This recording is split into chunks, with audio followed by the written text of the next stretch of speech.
का मुख्यमंत्री योगी आदित्यनाथ क्या कुछ कह रहे हैं, सुनिए। भारतीय जनता पार्टी की सरकार बनी,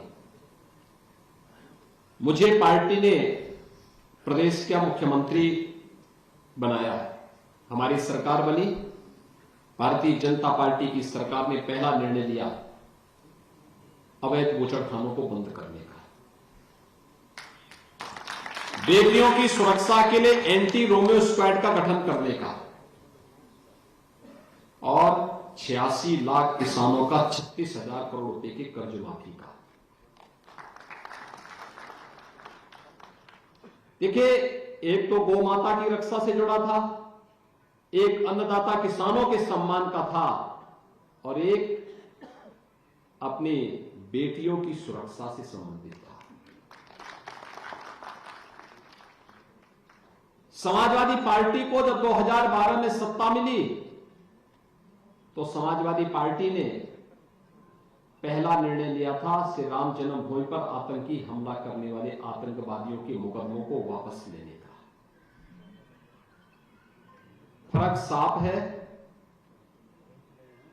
उनको सत्ता मिली, उन्होंने आतंकवादियों के मुकदमों को वापस लिया, पेशेवर माफिया और अपराधियों को सत्ता का संरक्षण दिया और फिर जो दंगों का सिलसिला शुरू हुआ प्रदेश के अंदर, वो थमने का नाम ही नहीं ले रहा था। वो तब थमा जब ये आहट हो गई कि क्या बीजेपी आने वाली है। कोसी कला का दंगा, मुजफ्फरनगर का दंगा, मेरठ का दंगा, बुलंदशहर का दंगा, कोई जिला ऐसा नहीं था जहां कोई छोटा बड़ा दंगा ना हुआ हो। और आस्था के साथ खिलवाड़ किस कदर, कावड़ यात्रा भी उन्होंने रोकी थी, श्री कृष्ण जन्माष्टमी के आयोजन को भी बैन कर दिया था। पर्व और त्योहार के पहले दंगे हो जाते थे। लोग मुझसे पूछते थे कि कोरोना कालखंड में कैसे संभालेंगे। मैंने कहा कार्य हम करेंगे, मार्गदर्शन मोदी जी देंगे। एक एक कार्यकर्ता जनता जनार्दन की सेवा के लिए समर्पित होकर कार्य करेगा और ईश्वर की कृपा रहेगी, हम कोरोना को भी परास्त करेंगे और पर्व और त्योहार शांतिपूर्ण ढंग से मनाएंगे। आपने दीपावली और विजयादशमी के कार्यक्रम को कोरोना कालखंड में शानदार तरीके से मनाया है। मैं तुलसी से पूछ रहा था, मैंने कहा मार्केट के क्या हाल है। इन्होंने कहा बहुत अच्छी बिक्री हो रही है। मैंने कहा क्या मार्केट सब खुल गए? कारी भीड़ और नियंत्रित भीड़ हो रही है, स्वास्थ्य मंत्री भी। तो मैंने कहा आपका भी तो कोई दायित्व है। उन्होंने कहा जनता इतनी उत्साहित है, उन्हें मालूम है कि मोदी जी और योगी जी हैं तो कोरोना भी कुछ नहीं बिगाड़ पाएगा।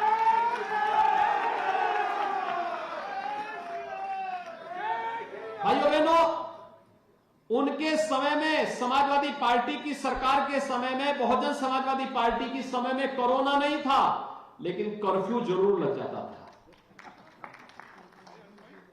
हमारे समय में कोरोना है लेकिन कर्फ्यू नहीं लगता है, जनजीवन सामान्य है। थर्ड वेव चल रही है ना दुनिया में। अमेरिका में लॉकडाउन है, यूरोप में लॉकडाउन है, चीन में लॉकडाउन है, लेकिन यहां पे हमने किसी चीज को नहीं रोका। रात्रि का कर्फ्यू थोड़ा लगाया है, लेकिन दिन में किसी के आवागमन को नहीं रोका है। बच्चों के स्कूल कॉलेज इसलिए रोके, शीतलहरी भी है और टीकाकरण के कार्यक्रम को 100% लक्ष्य प्राप्त किया जा सके, इसलिए इन कार्यक्रमों को हमने आगे बढ़ाया है। जीवन और जीविका को बचाने का कार्यक्रम कोरोना कालखंड में कितना बेहतरीन हुआ। 160 करोड़ लोगों को कोरोना को डोज भारत ने दे दिया है और भारत में प्रधानमंत्री मोदी जी के मार्गदर्शन में बना हुआ कोविड टीका दुनिया का सबसे प्रभावी टीकों में से है। दुनिया में उसकी सबसे अधिक डिमांड है और उत्तर प्रदेश में आज हम 25 करोड़ लोगों को वैक्सीन दे देंगे। 25 करोड़ लोगों को वैक्सीन की डोज, यानी ये है कोरोना मॉडल। भाइयों बहनों, फ्री में टेस्ट, फ्री में उपचार, फ्री में राशन और फ्री में वैक्सीन, सबको वैक्सीन। ये है भारतीय जनता पार्टी का सबका साथ सबके विकास का नारा। हमने जाति, मत, मजहब, क्षेत्र, भाषा के आधार पर शासन की योजनाओं में कोई भेदभाव नहीं किया, लेकिन हां, तुष्टीकरण भी नहीं होने दिया। पर्व और त्योहार शांतिपूर्ण तरीके से मनाने दिए गए, लेकिन सुरक्षा के साथ किसी को खिलवाड़ नहीं करने दिया गया। उनका जातिवादी सोच परिवार तक सीमित था। उनकी विकास की सोच अपने स्वयं के परिवार के विकास की थी। हमारा राष्ट्रवादी सोच सबका साथ, सबके विकास का है। सबको सुरक्षा, सबका सम्मान और आस्था को भी भरपूर सम्मान। आस्था को सम्मान किस कदर? आज अयोध्या में राम जन्मभूमि पर भगवान राम का भव्य मंदिर बन रहा है। काशी में काशी विश्वनाथ धाम का निर्माण कार्य पूरा हो गया है। आपके गाजियाबाद में कैलाश मानसरोवर भवन का निर्माण हो गया है। पहले यहां हज हाउस बनता था, नियमों की अनदेखी करते हुए। आज हज हाउस नहीं, आज तो भाइयों बहनों कैलाश मानसरोवर का भवन बन रहा है। योगी जी को जय श्री राम। और इसीलिए मैं आपसे कहने के लिए आया हूं, फर्क साफ है। वे दंगाइयों को, माफियाओं को, अपराधियों को प्रश्रय देते थे तो दंगा होता था, कर्फ्यू लगता था, अराजकता फैलती थी, हर व्यक्ति असुरक्षित होता था। आज अपराध और अपराधियों के प्रति जीरो टॉलरेंस की नीति के तहत सरकार कार्य कर रही है। सुरक्षा का बेहतर वातावरण है। कावड़ यात्रा भी निकलती है। दीपावली, दशहरा भी खुशी से साथ मनाए जाते हैं।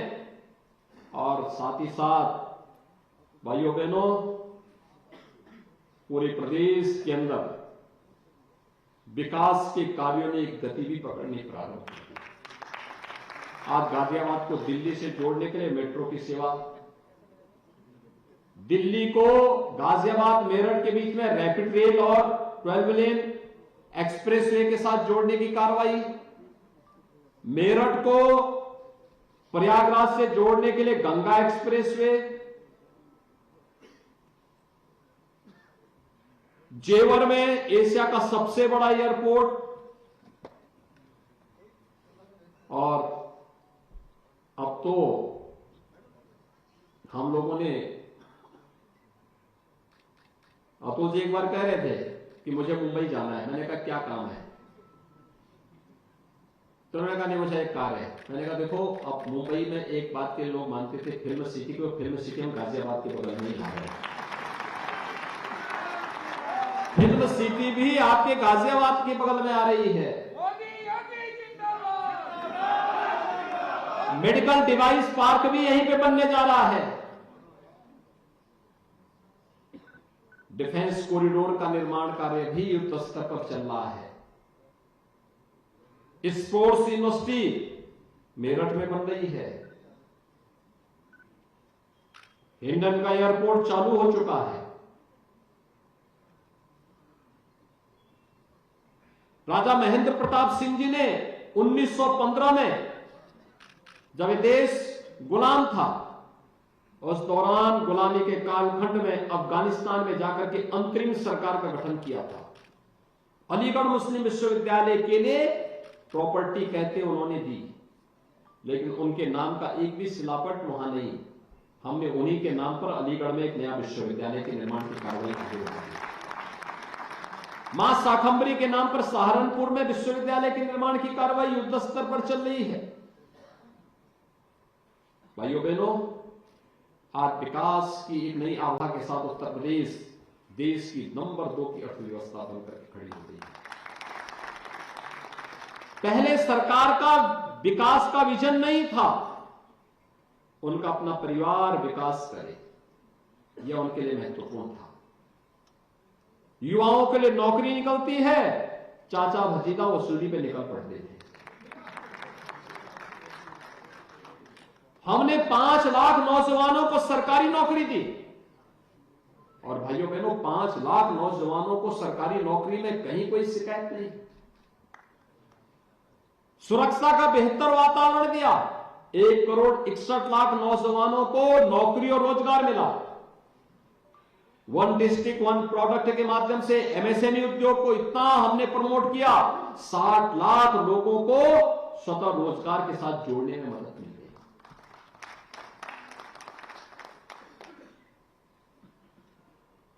हर एक क्षेत्र में प्रगति की है उत्तर प्रदेश ने 5 वर्षों में। फर्क साफ है, पहले दंगे होते थे, आज शांति और सौहार्द का माहौल है। पहले कर्फ्यू से जनजीवन अस्त व्यस्त होता था, आज इस सदी की सबसे बड़ी महामारी भी हमारा बाल बांका नहीं कर पा रही है। सब जीवन अनवरत चल रहा है, यही जीवन है। चरेवेति का भाव ही तो जीवन है और ये चल रहा है। कोरोना होगा, अमेरिका का नुकसान पहुंचाएगा, हम उसके गाइडलाइन का पालन करेंगे, लेकिन कोरोना हमारा बाल बांका नहीं कर पाएगा। भाइयों बहनों, ये सोच पहले भी हो सकती थी।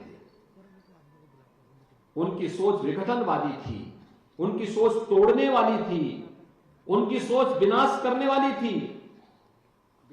हमारी सोच विकास की है, राष्ट्रवाद की है, सबको साथ लेकर के चलने की है। और ये सोच टिकट वितरण की सूची में भी देखने को मिला होगा। आप एक बार सभी दलों की प्रत्याशियों की सूची देख लीजिए, पहली 2 सूची जो निकली होगी उसको देख लीजिए, पता लग जाएगा ये लोग प्रदेश के बारे में इनका विजन क्या है, इनका एजेंडा क्या है। खबरों के निष्पक्ष विश्लेषण के लिए सब्सक्राइब करें Jantantra TV and press the bell icon. Never miss any update.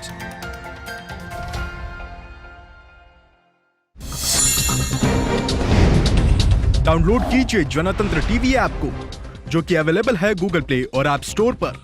अधिक जानकारी के लिए अभी डाउनलोड करें।